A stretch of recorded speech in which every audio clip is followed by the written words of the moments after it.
Bryant went on a profanity-laced tirade in the Cowboys locker room Sunday night in response to the video that allegedly showed him making derogatory remarks about Seattle's Ricardo Lockette, who had been knocked unconscious.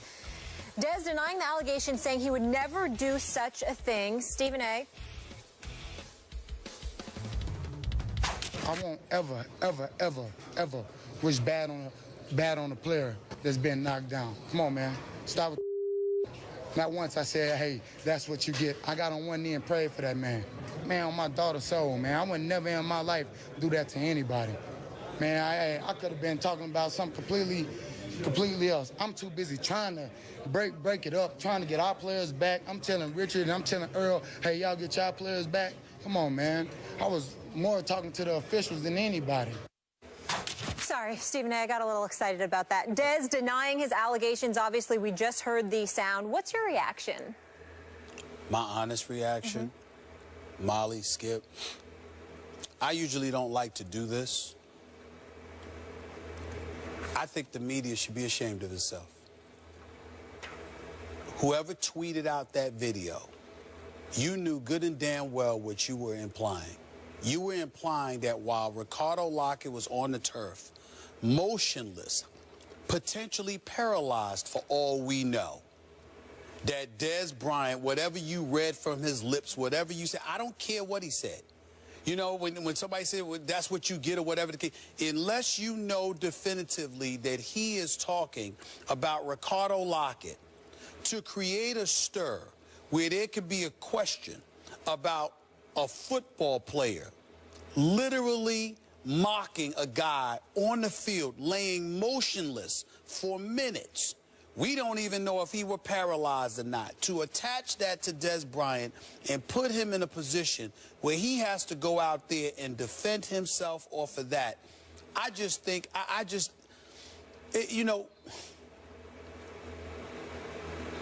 this industry is getting to a point where it could be disgusting sometimes, if we're going to be real honest about it. Bruce Irvin, for the Seattle Seahawks, tweeted that Dez was yelling at the officials the whole time. And we get all of that. But all I'm saying is this. Even without knowing all the details, here's what I mean by when I'm going off about the media right now, and I almost never do this. But I got to be absolute 100% proof positive that that's what you said, and that's exactly who you were talking about in order to just put that light out there, to shine that light on another player. These guys go out there, we report on them, we ain't playing the NFL. Yeah, I'm going to talk about you if you're playing like garbage, just like I'm going to talk about you if you're great. But if it's something along this line where you, listen, Ricardo Lockette's in the hospital in Dallas. He hasn't gotten home yet. His family is with him. I got a text from one of his friends this morning said Marshawn Lynch has been by his side. He refused to leave with the team. He's been with them all night long. You got people worried about this brother and what's going to happen to him. And to sit there and to put Dez Bryant in a situation where he is literally being accused of mocking this guy or saying whatever, that's what you get or whatever the case may be, and they're saying that he meant that towards Ricardo Lockette, and then you got reports talking about how, well, you know what, he meant it because of some hit that Seattle, blindside hit that Seattle did, you know, 3 years earlier or whatever. It's like, what are we doing? What are we doing? I mean, look, I don't know exactly what Dez said. I didn't read his lips, okay? And yeah, I'm not there per se, but neither are those reporters who tweeted about it and threw out that video to imply that this is what he meant. And the fact that just based on conjecture, you got an NFL player literally being accused of mocking a guy that's sitting on a turf motionless and potentially paralyzed, at least at that moment in time, because that's what I was thinking. I just think it's I just think it's sad. It's not I think fair. it's sad, and I don't think it's right. I don't think Dez Bryant did that. I don't think he would do that. I don't think Dez Bryant would do that.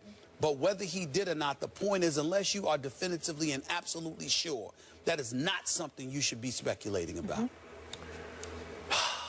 I hear what you're saying. I have no idea what's going down here, for sure. Do I believe that sentiment could ever be in Dez Bryant's heart? I do not. He's a football player. He loves this game, and I think he cherishes the the ability to play this game, because he's had to miss much of this game for periods of time, and I think he's come to love the great opportunity that God gave him just to get out there and play. So would he wish that? No. Okay, but now let's get back to what we see on the video. It sure looks to me like he is mouthing those words. If I can lip read, it looks like those words are coming out of his mouth. And he did acknowledge, did Des, as he refuted what the media was quote-unquote accusing him of. He said, I could have been talking about something completely ... else, like something complete. So he acknowledged he could have said those words. That's what he gets. But it could have been aimed at somebody else, because there was a whole lot of back and forth trash talk going on, because there is lingering bad blood between these teams. And I'm sure some of the Seattle players were not happy with this Heath kid who laid out Lockette as a Cowboy special teamers.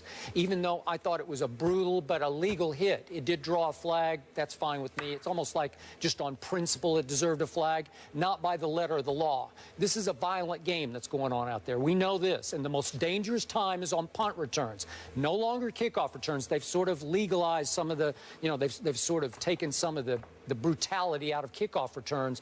But on punt returns, bad stuff can go down. And it did, and God bless him. I hope he's okay. It sounded like he was going to be okay, that he just wound up with a concussion. Yeah. But I don't know if Des got caught up in the moment defending his teammate, and they're going back and forth. I don't know. The comment could have been aimed at somebody else. That's what he gets, meaning, agreed. Who knows?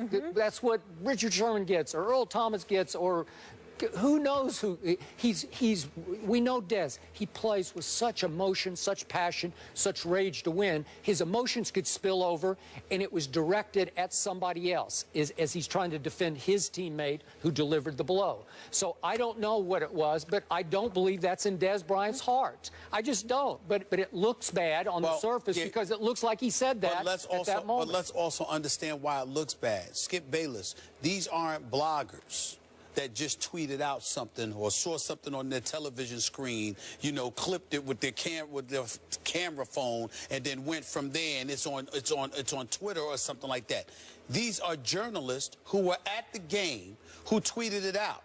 According to the reports anyway. I'm saying that you have a responsibility. But they didn't make it up. Yeah, but it's not a matter of making it up. You have a responsibility to at least go down there and ask this man the question before have context before you just tweet it out for the world, and all of a sudden it gains momentum to the point where Des Bryant gets back in the locker room and he's hearing all of this stuff. The guy who tweeted it out wasn't at the game. I'm pretty sure he's from Houston, right? I don't know. Fox 26 in Houston. I didn't know. I think he posted it just off. He's just using off the.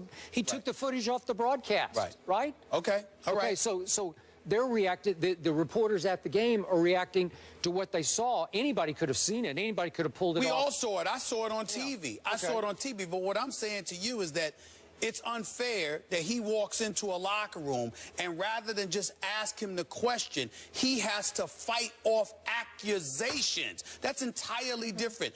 Asking somebody what went on at that particular moment, what were you saying, et cetera, is entirely different than somebody walking into their locker room, being in front of the media, and having to fight off accusations. You and I both know that half the battle, most of the time, half the battle is fighting off one's interpretation than fighting off facts. And when you have to walk up in there and you're confronted by those accusations that somebody would literally sit up there and say, you know what, that's what you were doing. It looks like that's what you were doing.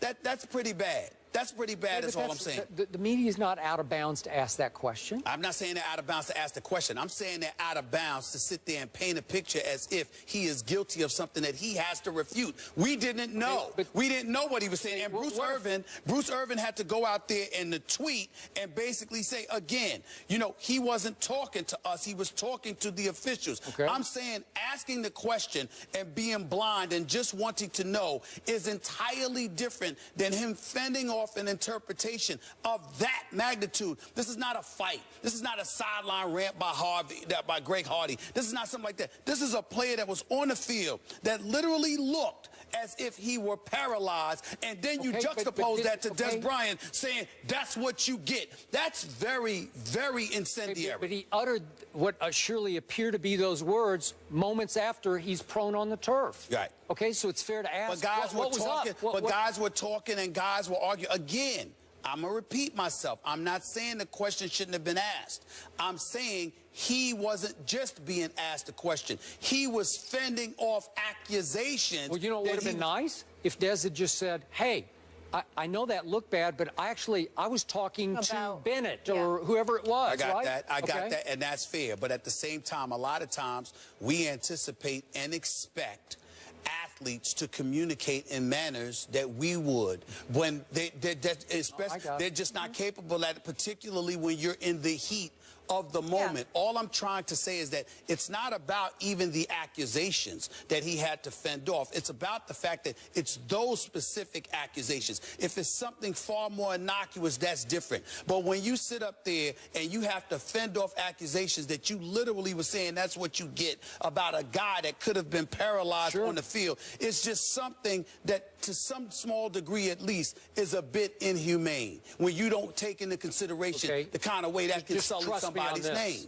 In the history of this very violent sport, those kinds of lines have been uttered many times about a guy who's prone on the turf by the opposing team. Well, I've seen it said by a guy prone on the turf by a fan base, I know players who have said things. Okay. All right. It's just it's the nature of it. I'm saying not to that degree, not in a situation like that. Yeah, but this is a gladiators game. Okay. Much as they love each other and care about each other from... Well, let me tell you something. He's not sitting up there and being as adamant and vehement in his denials if he doesn't care. The fact is that you care because you know that there are certain things that are beyond the pale that are just too low to go. I agree.